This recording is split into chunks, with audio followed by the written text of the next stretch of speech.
Good afternoon, everybody. Hope you're doing well. My name is Rob with WePayOffDebt.ca, and I'm coming at you today to talk about how big of an emergency fund you should have. Now, before I get into it, please, if you would, go ahead and share this video. Share this with people you think might find it useful. I would really appreciate that. So the question is, the challenge is today, how big of an emergency fund should you have? So, first thing, if you're in debt, if you are still dealing with consumer debt, not mortgages, but consumer debt, yes, student loans count. If you're still dealing with debt, I push and I encourage people $1,000 and that's it. $1,000 and that's it, and that's not enough. And that's the point. Get out of debt super fast. You can do it. Within 2 years, you can do it. Push hard on your budget. I would love to help you. Shoot me an email. I would love to help. Rob@WePayOffDebt.ca if you're struggling with that. But for the rest of you, if you're out of debt, where do you go? Now, the recommendation is 3 to 6 months of expenses. Now, the first thing that we should probably talk about is what in the world do we mean when we say expenses?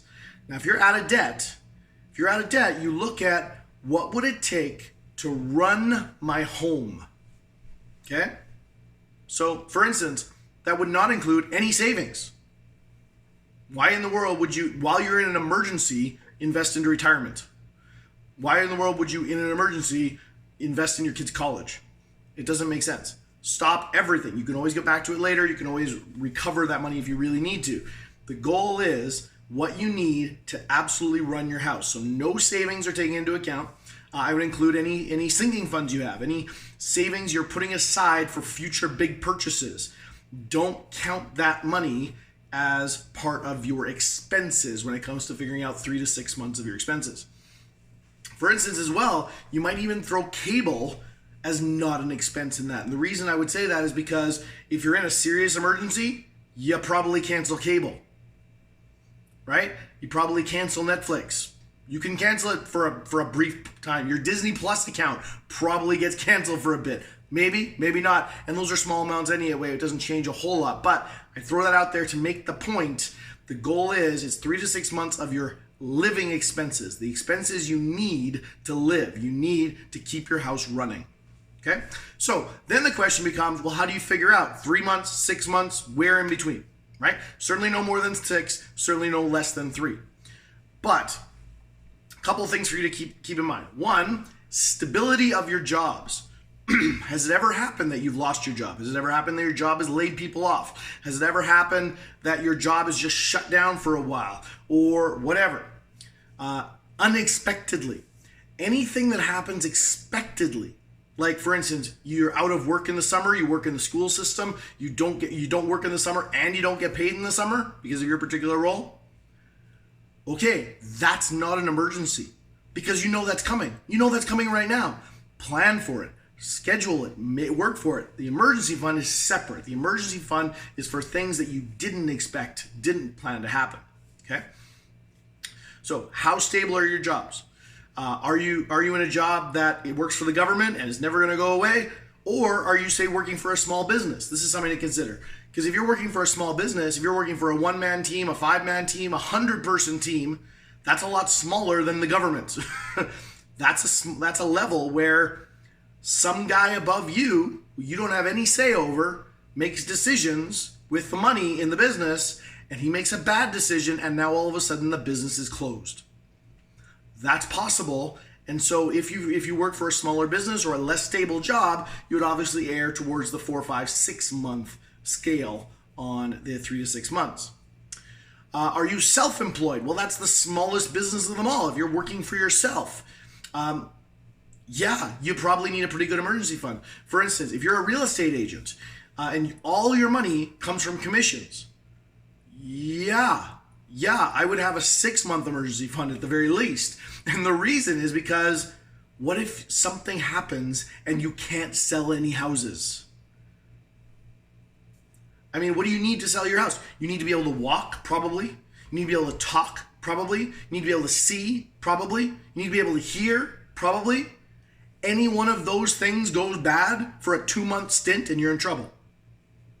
Okay, so if you are self-employed and most of your income comes from your own work, you probably want to err towards the 5-6 month range.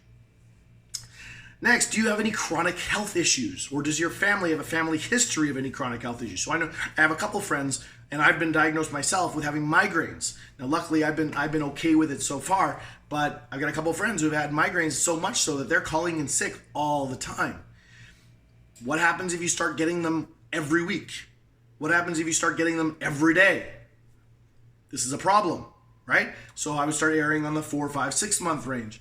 What happened if you've got a family history of some debilitating sickness? I've got another friend of mine. Her mom had died of a lung issue, and it was just genetic. And so her and her family are worried about that happening to them. And when it does, you're not dead. You don't get life insurance, but you're certainly out of commission.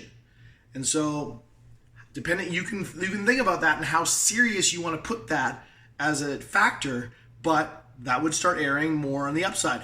And so you can see how if you have a bunch of these things, if you've got a family history of some serious, debilitating sickness, you are a self-employed person, and you just have a security gland. I guess that would be the next thing, is you just have a security gland that likes having a big pile of money. Put all those things together, 6 months all the way. 6 months expenses, okay? On the other hand, my wife and I are very blessed. We both work for the government. We both are, we make good money. We have very stable jobs and never had any major health concerns, knock on wood, right? And so what that looks like for us is we're down at the 3 month range. Wherever you feel comfortable, but these are the things to take into account. Last thing I would say maybe even is your health coverage. And so, for instance, we have Blue Cross that even on top of our regular Canadian healthcare covers prescriptions and things like that. So a lot of that stuff's not out of pocket. What about you? If you're self-employed, you might not have any of that. In which case, right? That's something else to take into account. Oh, and the other thing, the other type of insurance a lot of people don't think about is long-term disability, because what your emergency fund here is doing, your emergency fund is your short-term disability, okay? So when you get hurt, you are surviving. Your house is surviving for 3 to 6 months, whatever that number you picked is. And it's surviving and it's doing its job to keep you all alive. On the other hand, long-term disability. Now all of a sudden you are out for a year, 2 years, 3 years, battling cancer in an aggressive way or something horrible like this. Knock on wood again. Not going to happen. But if it does, what do you do? And so the question you should ask when you're, again, considering your emergency fund is, what's my long-term disability look like? At my job, do I have any kind of long-term disability insurance that I'm paying into or the company's paying on my behalf? And that's going to keep me alive if I go out of commission for a year, 2 years, 3 years. If you don't have that, or if when you look at it, it doesn't look like it's very much, or it looks like it's not going to be sufficient if anything was to happen, maybe you start erring on the 4, 5, 6 month range. Okay? So hopefully that gives you a little bit of an idea. Again, no less than 3, no more than 6. And if you are on baby step 1 or 2, if you're just trying to get out of debt, if you're just trying to get your finances under control, if you have a car payment, emergency fund, $1,000. And even that, if you make significantly low income, say you're a student, I would even not be afraid to have an emergency fund of $500. Okay?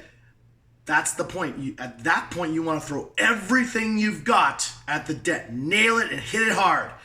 Afterwards, it's an amazing place to be. It feels great being debt-free. And now you build a fully funded emergency fund, 3 to 6 months expenses using these guidelines. So I hope that helps you. Again, please share this, guys. And I would love it if you could comment on this video, and share what have been some of the big emergencies you've had in your life. Either comment on YouTube, comment on Facebook, or just shoot me an email and let me know. rob@wepayoffdebt.ca. I would love to hear from you there as well. Email me and let me know, what was your biggest emergency that's happened, the biggest expense that came out of nowhere, hit you out of left field, that hurt. Okay? Shoot me an email, let me know. I would love to know. Have a good one. We'll see you again soon.